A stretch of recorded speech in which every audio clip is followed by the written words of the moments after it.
Hey guys, welcome to my kitchen. So today I'm going to be showing you guys how I make my delicious jerk salmon. So tasty and so easy to make. Here I have some chunks of salmon, which I had a fillet and I cut it into pieces. I'm soaking my salmon in some lemon water just to get rid of the fishiness you get from fresh salmon. So let's get into the recipe.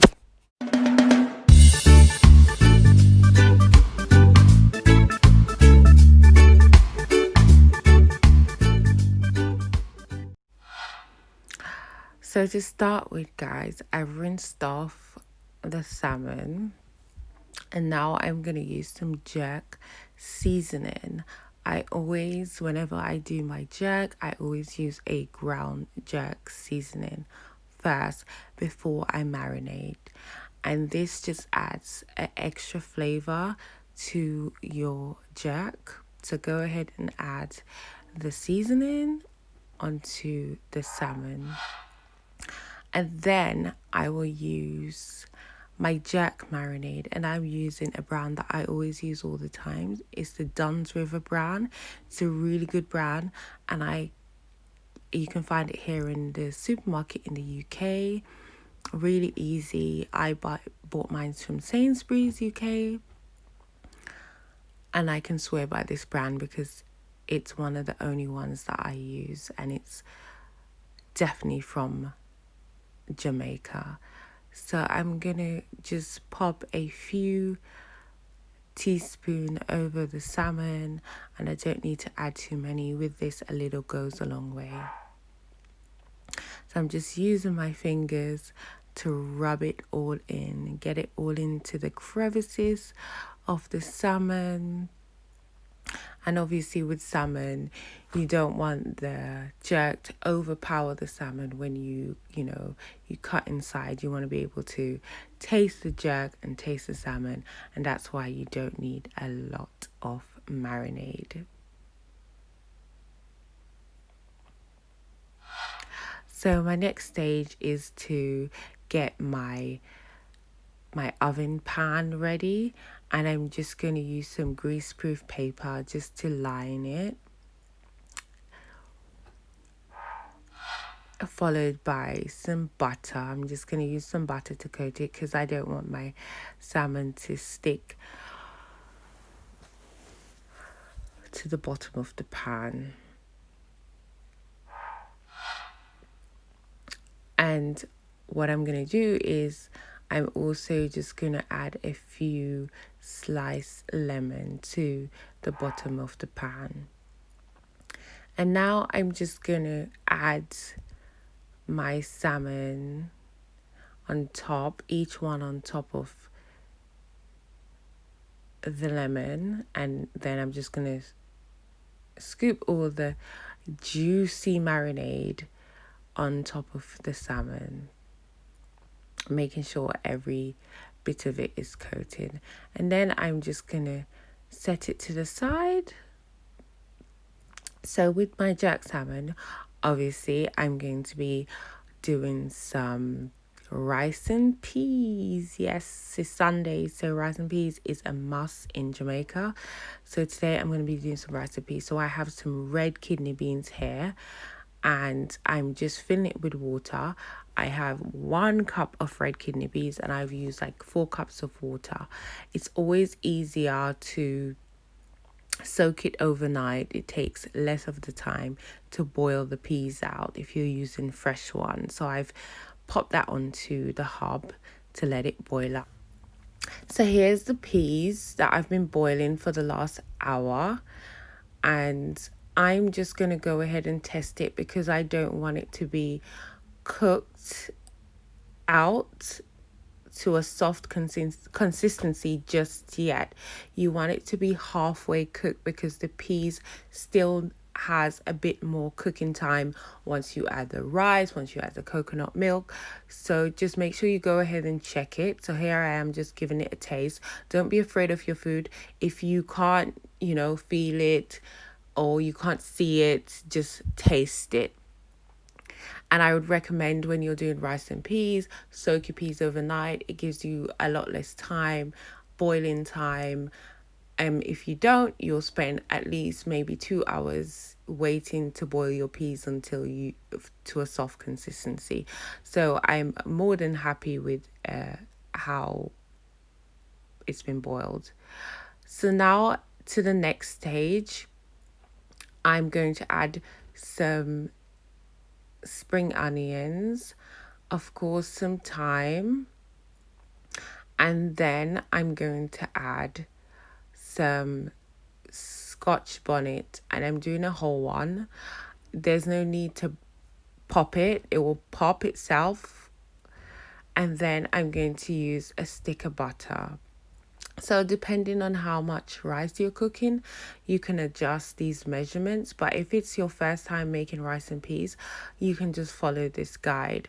It's super easy, especially when you soak the peas overnight, or even like maybe a couple hours, minimum 3 hours, you can still get a good texture. And I'm going to use some salt, of course, and pepper. And here I have some coconut milk, and I'm using some fresh coconut milk. And actually I'm just using half a cup of coconut milk to this recipe.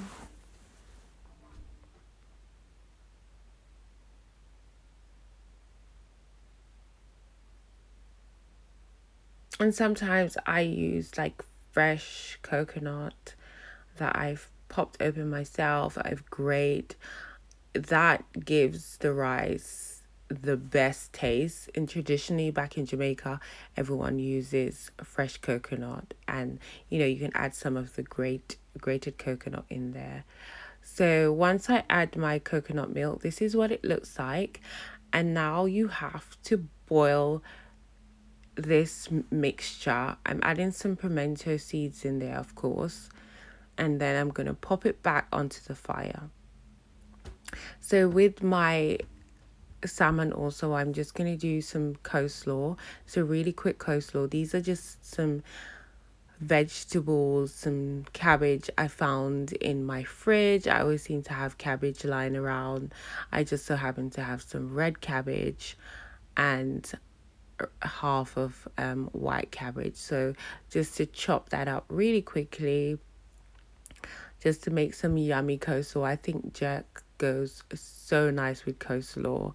Anything creamy always goes nice with a spicy jerk. So you can do like a potato salad, that works well as well. So now I'm just going to give the white cabbage to slice. Guys, a really good tip, just get a really sharp knife when you're cooking. Invest in a really good knife. It makes such a difference in the kitchen. It almost feels like. Followed by my carrots. And then I'm going to get a salad bowl and I'm just going to combine all that vegetables.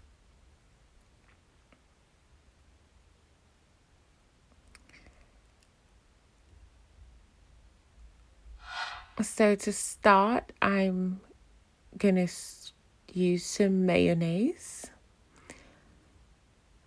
And this is a low-fat mayonnaise. So with jerk, I absolutely love using a lot of mayonnaise. Followed by some natural Greek yogurt. I also use sour cream sometimes. If you are watching your waistline, you can just use natural yogurt and sour cream. It works really well. Then I'm going to use some salt. And salt is also optional. You can use a celery salt if you don't want to use sea salt. Followed by some black pepper. And sometimes I'll go overboard and add other seasonings, but I think with the jerk, it's got enough season and I don't need any more in my coleslaw. So once I'm happy with my ingredients, I'm just going to go ahead and just stir to combine the mixture. So give it a good stir, and that already looks amazing. So now my jerk salmon has been in the oven for the last 30 minutes, and this is what it looks like so far. And this looks so delicious. So what I do now, I know that my salmon's cooked from the inside, so I'm just gonna cover it because I still want it to cook through a little bit more, but I don't want it to sort of burn out. So I'm just gonna cover it and leave it in the oven on a low heat just for it to sort of, bring some moisture into the salmon to make it really nice and soft. So here is my salmon, which I covered with foil, and it's been in the oven for a further 20 minutes. So I'm just going to take the foil off the top of the salmon, and as you know, I did this to retain get more moisture from the salmon, and that helps it to be a lot more softer on the inside. And look at how much moisture, look at all that juices from the salmon that's come, and this is just from covering the salmon with the foil.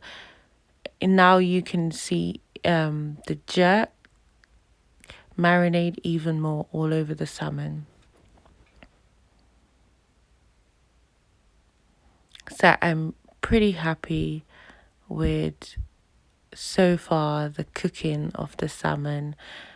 And this just shows that if you get sort of a really good quality piece of meat, it shows when you're cooking it. So I'm gonna pop this back into the oven without the foil, and I'm just gonna let it brown on the top. So back to my rice and peas. Now that my coconut with the peas has boiled out, so I left that to boil for about 20 minutes. It's so important to boil your coconut out before you add your rice, otherwise you will have your tummy upset. So I have some rice here. I'm using brown rice, which I often use, and I'm just going to pop it into the mixture. I have washed and rinsed my rice, so just get it all in. And then once I've done that, I'm going to pop that back onto the fire, onto the hob, and just leave it just for the rice to cook. So here we go, guys. This is after another 30 minutes of my rice cooking. As you can see, most of the water is evaporating. And you can see all the peppers and the scallion has come to the top. And my peas are still intact. And this is why it's important not to overboil your peas. So just cover that. And here we go, guys. This is 1 hour of my rice cooking, and look at that, all the water is gone from my rice, completely gone. And check out how fluffy this is. I guarantee if you follow this recipe, you'll have the most amazing rice and peas. So delicious. So now back to my salmon, which has been browning in the oven. And now I have some honey, some tomato ketchup mixture, and I'm just gonna glaze the salmon with this delicious sauce that I made. That's honey, some ketchup. Just glaze the salmon and look at that. Oh my god, it looks so delicious. You can put as much as you want on it, but I prefer to just baste it lightly because, again, like I said, I want to taste salmon, I want to taste jerk, and I want to taste the honey glaze over it. So this is it, guys. This is my amazing jerk salmon all done. And here we go, a glimpse of everything. If you like my video, please make sure you follow and subscribe to my channel for many more delicious recipes to come. Take care. Bye bye.